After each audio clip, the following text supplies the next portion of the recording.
Добар ден, почитувани, го следите најновото издание на Вести Плюс. Денеска во студиото наш гостин е министерот за надворешни работи и надворешна трговија Тимчо Муцунски.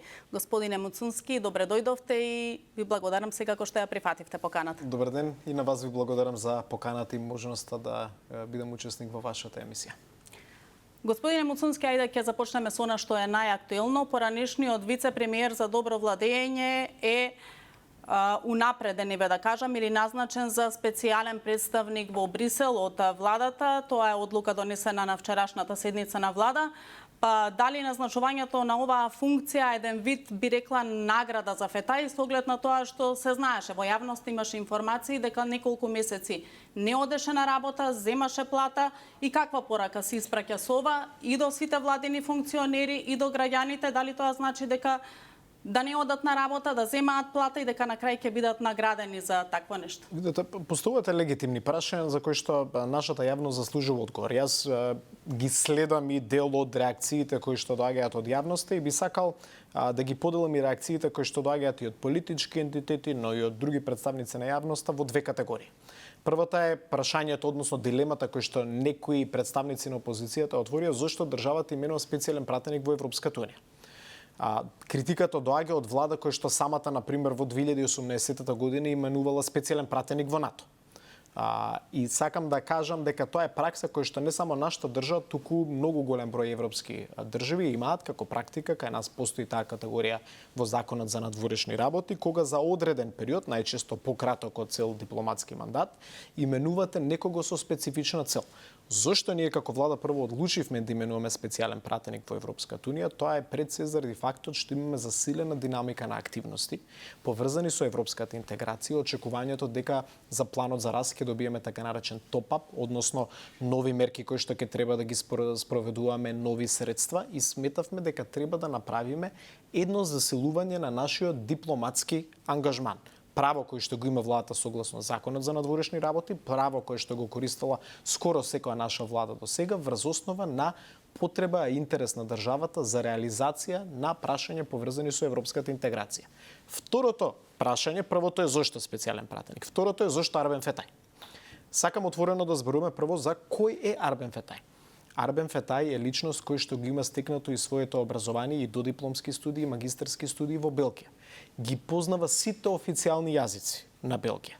Арбен Фетај за мене беше друго компетентно лице кој што ги има истите овие способности. Арбен Фетај не само што има завршено свое целосно образование во Лиш и во Брисел, во Белгија, на врвни универзитети, не само што ги познава сите официјални јазици на Белгија, туку работел и бил ангажиран од различни и владини и невладини организации токму во Брисел. Значи има мрежа на контакти кои што може да служат во интерес на државата.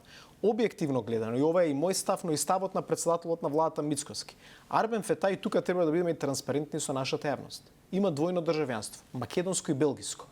Арбен Фетај, да немаше двојно државјанство, македонско и белгиско, веројатно ќе беше идеален кандидат да биде и наш амбасадор во Европската унија. Бидејќи се работи за компетентна личност, кој што одлично ја познава Белгија и европските институции. Морам да кажам, за мене беше и одличен соработник во владата. Заеднички реализиравме повеќе проекти во последните 2 години. Така да лесно е да се критикува, но добро е да зборуваме за фактите. Прво, на нас ни треба човек таму заради динамиката на активностите, а Арбен Фетај е личност кој што ја знае не само Белгија, ги знае и европските институции, има контакти и ќе служи државата во овој специфичен период. Добро, но како го коментирате тоа што еве со месеци не доаѓаше на работа, а земаше плата, еве така тврдат и дел од партиите кои што се во опозиција, меѓутоа има и такви информации во јавноста. Требаше ли да биде награден и каква порака се испраќа со ова еве до сите вас што сте владени функционери, па и до сите граѓани? Арбен Фетај, во периодот кога јас соработував со него, беше активно ангажиран во многу процеси во владата. Јас информациите кои што ги имаме дека овие тврдања дека тој не доаѓал на работа се паушални тврдања, не тврдања врз основа на информации. Точно е дека имаше една објава на слика од период кога тој користел годишен одмор. И тоа е факт кој што не треба да го негираме. Дали требал да објави таа слика? Е веќе субјективно прашање и одговорот треба да го даде Арбен Фетај. Но јас тоа што ќе го кажам е дека скоро 2 години соработував постојано бев еден од министрите кои што имаше голем обем на комуникација со него. Сме работеле на многу проекти поврзани со прашања врзани со надворешната политика на државата. Бил одличен соработник и ги има сите формални, образовни, стручни, но и искуствени елементи кои што ќе бидат поврзани со придонес на државата и процесот на нејзина европска интеграција. Затоа, велам, многу е лесно да се критикува. Многу е лесно да се даваат паушални оценки, но ние треба да зборуваме за фактите. Прво, ни треба човек таму, а он во неговата биографија го исполнува тој профил на личноста кој што ни треба таму. И најдобар суд за сето ова што го збориме е секогаш времето. Сега има оние кои што велат дека не требало вака, ние велиме дека е оправдана одлуката, времето ќе покаже дали сме донела правилна одлука, но јас сметам, ќе повторам дека ни треба човек таму на таа позиција и се работи за некој кој што има исклучителни перформанси во делот на неговата биографија што може да ни дадат придонес во Брисел. Така, ајде да се фокусираме малку околу евроинтеграциите. Оценивте дека има позитивен импулс во разговорите и со европските институции, и со земјите членки околу деблокада на евроинтеграцијскиот пат на државата. Велите се разговара за справедливо и одржливо решение. Дали има некаков конкретен предлог, кои опции се намаса и дали може би повторно се враќа во игра и оној предлог за уставни измени со одложено дејство? Од моментот кога е формирана нашата влада, верувате ми што од првиот ден ние работиме на решение кој што ќе ги врати позициите на државата, кој што ќе ни даде можност конечно да ги почнеме преговорите, бидејќи да се вратиме од прилика 2 години назад, бевме убедувани дека преговорите почнале, но гледаме дека не се почнати. Но сето тоа да го направиме, повторуваме ние често, на еден достоинствен и предвидлив начин. Истовремено повеќе од 2 години, дури во периодот кога бевме во опозиција, слушавме постојано дека секој ден се менува нашиот став, дека само што не е дојде моментот кога ќе попуштиме, кога ќе ги направиме уставните измени на овој начин, значи исто така паушални информации, дезинформации. Јавноста треба да знае дека ние имаме постојан активен диалог и со европските институции, и со земјите членки, и со соседна Бугарија. Се уште не сме близко до решение, но разговараме за решение. Решенија кои што се во рамките на позициите кои што ние повеќе пати ги имаме представено на нашата јавност, разговараме за повеќе решенија, меѓу кои што да, ќе потврдам, едно од потенцијалните решенија за кои што сме дискутирале е и моделот на уставни измени со одложна примена, но се уште не сме стигнати до фаза да имаме решение кои што е префатливо за сите страни. За нас што е клучно? Предвидливоста и сигурноста дека нема да бидеме условувани за прашање поврзани со историја, идентитет, јазик и култура. Оваа влада за прашања поврзани со историја, јазик, идентитет и култура никогаш нема да преговара. И тоа јасно го имаме укажано на нашите партнери.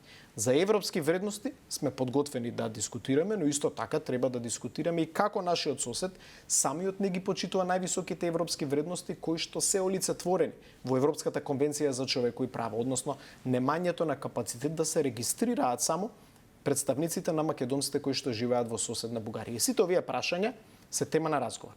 Но јас едно ќе ви гарантирам, дури оваа влада е влада во нашата држава, националните позиции ќе бидат пред се и над се, а истовремено ќе продолжиме во една позитивна динамика да работиме на реформските процеси внатре во државата. Добро, се најавуваат и клучни вести од Брисел на 30 септември. Што може да очекува Македонија по тој датум практично и дали на маса ќе биде ставен и оној non-paper што Макрон и Мерц го предложија околу проширувањето на Унијата?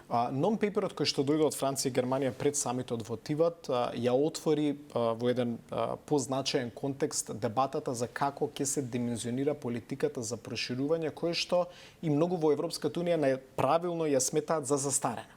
Таа е политика која што била градена за периодот пред 10, 15, 20 години и треба да се адаптира на времето во кој што живееме и функционираме, кој што не само што е многу повеќе динамична од геополитичка гледна точка, туку има и многу повисок степен на сериозни безбедносни ризици. И од таа гледна точка има многу позитивни елементи во сите идеи кои што се споделуваат од најголем број од земјите членки. Прво, сите велат крајната цел треба да биде полноправно членство, што за нас како регион е многу значајна порека. Никогаш да не се дозволи да се тргне моментот на полноправно членство како крајна цел. Но тоа што го очекуваме по информациите кои што ги добиваме, иако сето ова го кажувам и со некоја доза на резерва. Дури немаме крајен документ или крајни модификации на политиката за проширување, ништо не е конечно. Очигледно е дека ќе се работи на промена и Знаеме дека еден закон за жалост стана неисполнет, тоа е нели измените на изборниот законник. Низа пофалби беа упатени и од посетата на еврокомесарката Кос и од амбасадорот Рокас, што може односно се исполнети се оние, меѓутоа останати се уште реформи кои што треба да се исполнат до нова година. Што може да се очекува, ќе бидат ли барем тие исполнети во предвидениот временски рок? Прво, баш е така како што вие кажувате. Прво, председателот Кошта, комесарката Кос, амбасадорот Рокас потврдија дека имаме влада која што е максимално фокусирана на домашните реформи. Затоа говори не само нивните изјави, туку и средствата кои што ги добиваме врз основа на планот за раст, тие се објективно стекнати врз основа на спроведени реформи. Така и функционира планот за раст. Колку ги реализирате реформите во реформската агенда, добивате финансирање. Еднакво значено за Европската унија е што не само што имаме целосно усогласена заедничка надворешна безбедносна политика со Европската унија, туку најчесто со нашето постапување во мултилатерални организации дури ги надминуваме и тие очекувања на Европската унија. Што значи од една страна сме максимално фокусирани на домашните реформи, но исто така и стратешкиот правец на државата е во вистинска насока. И тоа е она прво што ни помага дома, бидејќи тие реформи се во интереси на нашите граѓани, на нашата деловна заедница, но тоа е она што ни помага да имаме посилен кредибилитет, да бидеме што е можно посилна земја кандидат, апропо нашите позиции за решавање на овој билатерален проблем кој што ги имаме со Бугарија. Во таа смисла ние продолжуваме со засилена агенда. Во текот на вчерашниот ден имавме онлайн состанок со представниците на Европската комисија. Работиме фокусирано, има и предизвици во делот на реформа на правосудството, во делот на реформа на системот на јавната администрација, тешки реформи кои што треба да се носат, комплексни во својата природа, но и мое очекување е дека ќе продолжиме да бидеме еден од лидерите, а според мене тука и објективно да анализата, иако по природата на функцијата сум субјективен, но објективен е анализата дека сме најдобри во регионот кога се работи за реформската агенда.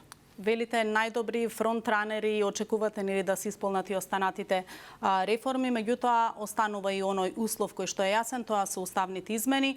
Па моето прашање е можно ли е некакво вин-вин решение и за двете страни, и за Бугарија и за Македонија, и рековте дека и се преговара околу можно решение. Да бидам максимално и тука искрен, мене не ми се допаѓа за нас терминот фронтранер. И ќе го кажам тоа зашто е така, сакам да бидеме најдобри, но не сакам тој термин за нас се користи, бидејќи пречесто се користеше и ни беа ветувани многу работи користејќи го тој термин и ништо не се испорача на крај. Кога државата правеше огромни национални отстапки, така да не треба да се фокусираме за термините кои што ги лепат за нас, треба да се фокусираме на вистина да си ја вршиме работата, слободно други нека го имаат тој термин, а ние да бидеме оние објективно најдобрите померливи критериуми. Прашањето е, предизвикот е билатералниот проблем. Огромен дел од проблемот на тој билатерален проблем е што на еден непромислен начин од предходната влада се прифатени работи кои што ставаат државата во навистина комплексна ситуација. И ни тоа се обидуваме да го објасниме на представниците на Европската унија и да најдеме начин на кој што државата, ќе повторам, ќе има предвидливост во хипотетички ситуации доколку се носат некои одлуки да не бидеме повторно во иста ситуација во која што сме сега. Не мислам дека тие одлуки лесно ќе се обезбедат, не мислам дека тој систем за кој што работиме лесно ќе се обезбеди и не мислам дека тој преку ног ќе се обезбеди таков еден механизам на заштита. Но ние немаме избор, затоа што нашата држава од стратешка гледна точка нема план Б, нема алтернатива.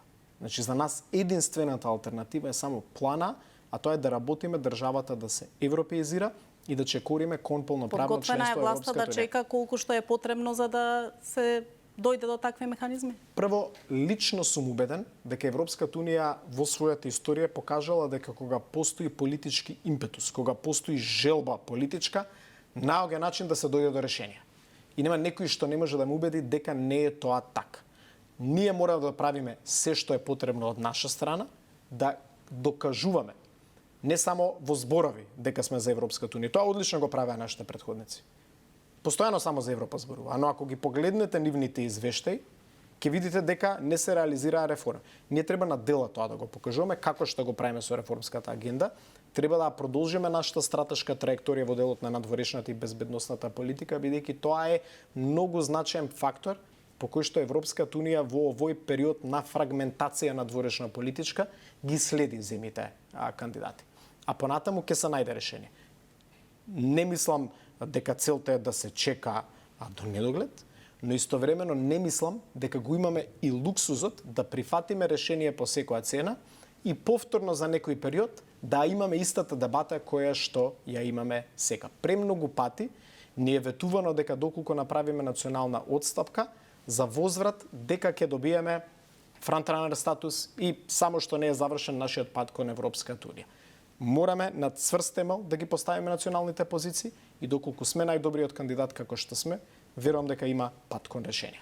Добро, уште едно прашање околу билатерализацијата. Посочивте дека вашиот став и како правник, но и како министер за надворешни е дека протоколите подпишани со Бугарија не се составен дел од преговарачката рамка. На истиот став се и премиерот и претседателката. Значи ли тоа промена во македонската позиција во однос на пристапниот процес, бидејќи така беше протолкувано од некои од опозицијските партии? Има ли промена? Повторно тоа е во доменот на хистеријата која што создава таа опозиција, кој што на дневна основа знаеше да не држи пресконференции за европеизација, а истовремено кога дојде на ред во собранието да поддржи закон кој што Европската унија ни го бараше, го блокираше истиот закон. Тоа е она лицемерие. Прво, немало никаква промена на позициите на нашата држава. Самите протоколи, ќе повторам и тоа, го имам кажано, мислам, тукму и во вашето студио пред отприлика 1 година. Тие не се правни документи. Тие се записници од средби на министри за надворешни работи. Суштинскиот проблем е што Бугарија не го дели истиот став. Зошто Бугарија не го дели истиот став? Прво, бидејќи тоа веројатно ги нарушува нивните позиции, но исто така, бидејќи експлицитно такво толкување им било давано од високи представници на претходната влада на нашата држава. Значи, тие биле тие кои што им велеле подпишуваме со вас правен документ кој што создава уврски и имаат создадено еден хаос на кој што се обидуваме да најдеме решение. Сметате дека грешна перцепција имаат во официјална Софија во однос на протоколот 2 конкретно? Јас немам никаква дилема дека тие имаат погрешна перцепција и од правна и од политичка гледна точка, но факт е дека тие имаат поинаква перцепција. Тие отворено ни кажуваат прво дека ги сметаат како дел од преговарачката рамка и како второ ни укажуваат дека ние имаме обврски кои што треба да ги имплементираме. Еден од најголемите проблеми е Историската комисија, но е дополнителен проблем за вас како медиум е едно од обврските наметнати во протоколот е меѓу другото дека ние по барање на таа држава хипотетички ќе треба цензури на вас како медиуми да ви правиме. Ние како влада врз основа на записници подпишани од министри за надворешни работи такви правни обврски не можеме да превземеме. И затоа ние велиме ние го немаме луксузот да прифатиме тезата дека тие документи се наша правна обврска во преговарачката рамка. Но проблемот е Бугарија не го мисли тоа.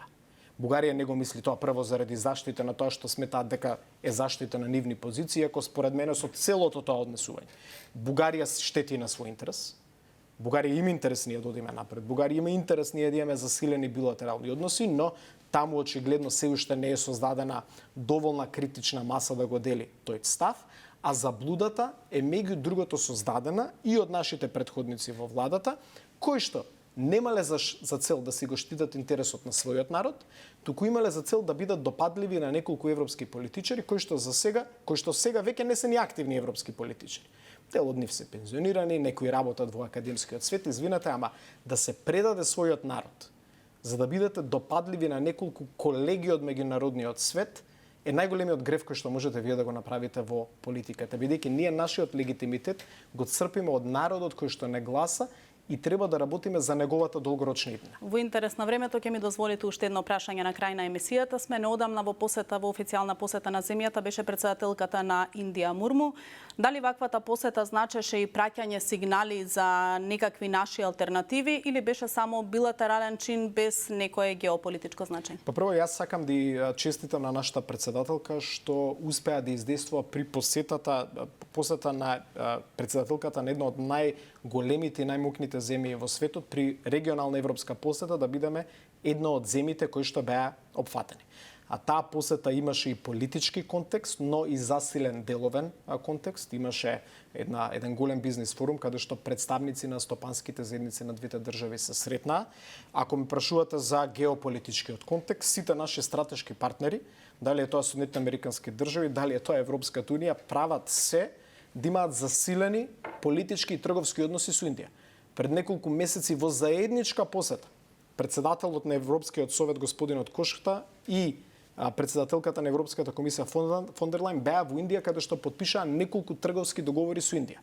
И сега повторно ќе кажам, хистеријата која што се шири е антиевропски, е да бараме соработка со Индија, додека Европската унија прави се што е во нејзината моќ да има засилена соработка во Индија. Така да, ако ме прашувате најконкретно, силна политичка порака е што председателката на Индија одлучи нејзината европска посета да ја опфати и нашата држава, а треба да ги користиме можностите кои што се создадени во рамките на таа посета, пред се од бизнис и трговска гледна точка. Ние во претходната година имавме голем раст на меѓусебната трговска соработка, трговското портфолио на вистина се зголеми, но недоволно, земајќи во предвид сето она што може да го понуди Индија.